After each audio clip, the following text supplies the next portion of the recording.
अमर पर हुआ है। श्रीमान संजीव अरोड़ा के पास कहा जा रहा है, श्रीमान चड्ढा जी के सौजन्य से है या कहीं और से है, लेकिन कहा जा रहा है कि अरविंद केजरीवाल का बहुत सारा पैसा जो है वो श्रीमान जी के पास है, अरोड़ा जी के पास है, या अरोड़ा जी और केजरीवाल दोनों एक ही सिक्के के पहलू हैं, एक दो पहलू हैं, एक इधर और एक इधर। तो संजीव अरोड़ा जी और केजरीवाल जी अलग नहीं है, जुदा जुदा नहीं है। तो पहले तो उनके ऊपर छापेमारी की गई और उसके बाद अरेस्ट कर लिया गया। अरेस्ट करने के बाद अब केजरीवाल बिलबिला गए हैं कि अब अरेस्ट में अगर संजीव अरोड़ा भी टूट गए तो मेरा क्या होगा। अभी मैं देख रहा था, एक कानूनविद कह रहे हैं कि अरविंद केजरीवाल ने जो रिक्यूजल का एप्लीकेशन दिया था और स्वर्णकांता शर्मा अगर खुद को रिक्यूज कर लेती तो अरविंद केजरीवाल के लिए ज्यादा परेशानी होती। अभी तो उनको राइटियसनेस दिखाने के लिए हो सकता है कि थोड़ा सा उनका ऑर्डर टिल्ट होगा केजरीवाल की तरफ भी, लेकिन अगर ये दूसरे के बेंच में जाता तो निश्चित रूप से उनको कन्विक्शन तो लिखा ही हुआ है, नहीं होने का सवाल नहीं है। अब वो मामले को इधर उधर कर रहे हैं, ईडी छापेमारी कर रही है, हमें फंसा रही है, और इससे क्या फायदा केजरीवाल को हो रहा है? थोड़ा बहुत उनको सिंपैथी मिल रहा है। उन्होंने फौरन पंजाब में प्रेस कॉन्फ्रेंस बुला ली और कहा कि मोदी अब पश्चिम बंगाल के बाद अब पूरी ताकत पंजाब में लगाएगा और हमारे नेताओं की गिरफ्तारी कर रहा है। अरे नेता अगर पाक साफ होंगे तो क्यों गिरफ्तारी होगी? कहां से मिलेगा पैसा? वो क्या 2 कुर्ते पजामे पहन करके जिंदगी काट रहे हैं क्या अरोड़ा साहब? 100 करोड़ की मनी लॉन्ड्रिंग का आरोप है, 100 करोड़ का। कुछ ना कुछ तो एविडेंस मिला होगा ना, उसके आधार पर संजीव अरोड़ा जी की गिरफ्तारी हुई है। यूं तो ईडी पागल नहीं हो गई है, पहले छापेमारी हुई, कुछ दस्तावेज मिले होंगे, अरेस्ट होना छोटी बात नहीं है। अशोक मित्तल के ऊपर छापेमारी हुई, अरेस्ट नहीं किया अशोक मित्तल को, और अशोक मित्तल सहयोग भी कर रहे थे इन्वेस्टिगेशन में। तो क्या संजीव अरोड़ा सहयोग नहीं कर रहे थे?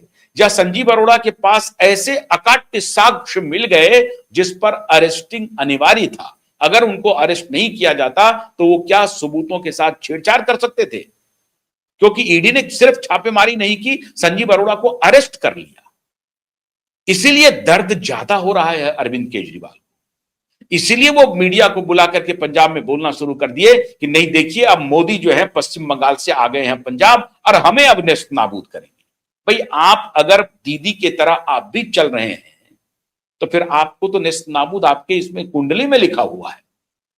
दिक्कत यह है कि अभी मान और केजरीवाल के बीच में ऊपर ऊपर से तो सब कुछ अच्छा दिख रहा है, लेकिन अंदर खाने लड़ाई चल रही है। क्योंकि भगवंत मान को मालूम है कि ये साहब ये जितने पैसे हैं वो सारे पैसे केजरीवाल के पास हैं या उनके गुर्गे के पास है, मेरे पास तो कुछ बच नहीं रहा है। हमारे ऊपर से ये कुंडली मार करके बैठे हुए हैं, हमारे स्टेट का सारा संसाधन ये यूज करते हैं, बदनामी हमें लेनी पड़ती है क्योंकि मुख्यमंत्री मैं हूं और इनकी वजह से बदनामी लेनी पड़ रही है। और आखिर में जब अभी वोट टिकट का बंटवारा होगा उसमें भी ये अपनी चलाएंगे, उसमें कुछ नहीं करेंगे। इनको मालूम है कि हमारी हार निश्चित है। अब हराएगा भाजपा या कांग्रेस, हो सकता है कांग्रेस को फायदा हो जाए वहां पे।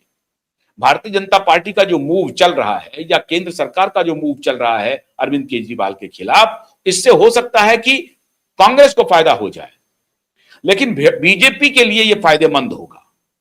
आम आदमी पार्टी को हटाना जरूरी है। अगर कांग्रेस उसके सामने खड़ी रहेगी तो कांग्रेस को तो कल परसों फिर देखा जाएगा, हरा भी दिया जाएगा। लेकिन आम आदमी पार्टी से अगर छुटकारा मिलेगा तो कांग्रेस भी कंटेंडर है, कांग्रेस से अगर छुटकारा मिलेगा तो फिर बीजेपी कंटेंडर बन सकता है।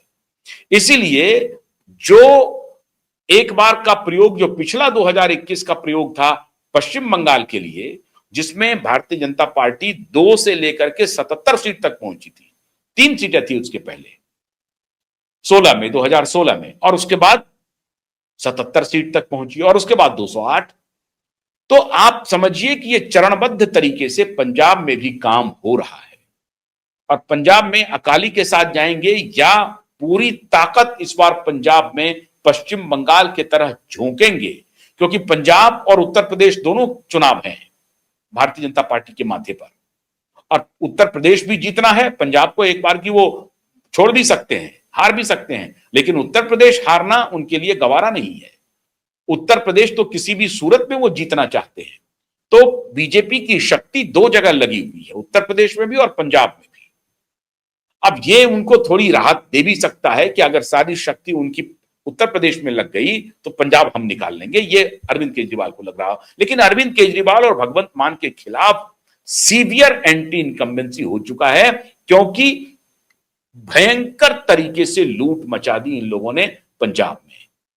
जिस प्रकार से ममता बनर्जी ने लूट मचाई, वही लूट पंजाब में अरविंद केजरीवाल और इनकी टीम कर रही है। और इस तरह से अगर नेता गिरफ्तार हो रहे हैं ईडी में, तो दर्द तो बढ़ेगा ही। अब इलेक्शन के पहले अगर धन पशु गिरफ्तार हो रहे हैं तो खामियाजा कौन भुगतेगा? श्रीमान केजरीवाल। और इस बार श्रीमान केजरीवाल को कोई पन्नू भी नहीं है कनाडा में जो इनको पैसे ला करके देगा। मतलब आप सोचिए कि खालिस्तानी जो सेपरेटिस्ट हैं, जो घोषित आतंकवादी हैं, उन्होंने अपना डॉजियर रिलीज करके कहा कि हमने अरविंद केजरीवाल को पैसे दिए हैं, चंदे दिए हैं। और वो पार्टी खुद को कह रही है कि मोदी हमें तबाह करना चाहते। आपको तबाह हो जाना चाहिए। अगर आप सेपरेटिस्ट से इस तरह से हाथ मिला रहे हैं अरविंद केजरीवाल, तो चले कहां से थे, पहुंचे कहां हैं अरविंद केजरीवाल, ये तो आपको जनता को बताना पड़ेगा। इसमें मोदी कहां है और राहुल कहां है? आपने अपनी स्थिति जो ऐसी बनाई है, उसके लिए जिम्मेदार मोदी और राहुल नहीं है, या और कोई नेता नहीं है, आप स्वयं हैं श्रीमान केजरीवाल। तो अब तो आपको दर्द हो रहा है कि चुनाव के ठीक पहले धन पशु हमारे जा रहे हैं, जिनके पास पैसे हैं हमारे, उनके ऊपर दबिश दी जा रही है केंद्रीय एजेंसियों की तरफ से। राघव चड्ढा आपके लिए नासूर बनकर आया है, जिसे आपने अपने जिगर का टुकड़ा कभी बनाया था, वो आपके लिए गड्ढे खोद रहे हैं दूसरी कैंप में जाकर के। अब आप ये कह सकते हैं कि वो विभीषण है और आपको रावण बना देंगे। चले तो थे आप कट्टर ईमानदार होकर के, लेकिन आप बनते बनते बन गए बब्बर कट्टर ईमानदार। अब बब्बर कट्टर ईमानदार के बारे में देश को कोई गलतफहमी नहीं है। अब आप फंस गए हैं, आपका धन भी गया, आपका बल भी गया, आपका ईमान भी गया। अब आपको कोई पन्नू पैसा देने से रहा। और अब अगर आप खालिस्तानियों के संपर्क में आएंगे तो केंद्र सरकार के डंडे डायरेक्ट चलेंगे। लिकर केस में अभी आप बरी नहीं हुए हैं, ठीक है, स्वर्णकांता शर्मा नहीं होंगी, वाई जज हो जाएंगे, फिर जेड जज हो जाएंगे, कोई और हो जाएंगे। उस केस में तो आप अपने साथ साथ लोअर कोर्ट के श्रीमान जज को भी लेके डूबे हैं, वो भी डूबेंगे, वो भी बच नहीं पाएंगे। It is a matter of days श्रीमान केजरीवाल जी। तो आपके दिन लद गए हैं, और ये जो दिन लदे हैं इसमें अन्य किसी की भूमिका नहीं है, सिर्फ और सिर्फ श्रीमान केजरीवाल जी आपकी भूमिका है। मैं उम्मीद करता हूं कि आप अपने गिरेबान में झांकेंगे, देखेंगे, आत्ममंथन करेंगे। बहुत बहुत शुक्रिया। नमस्कार।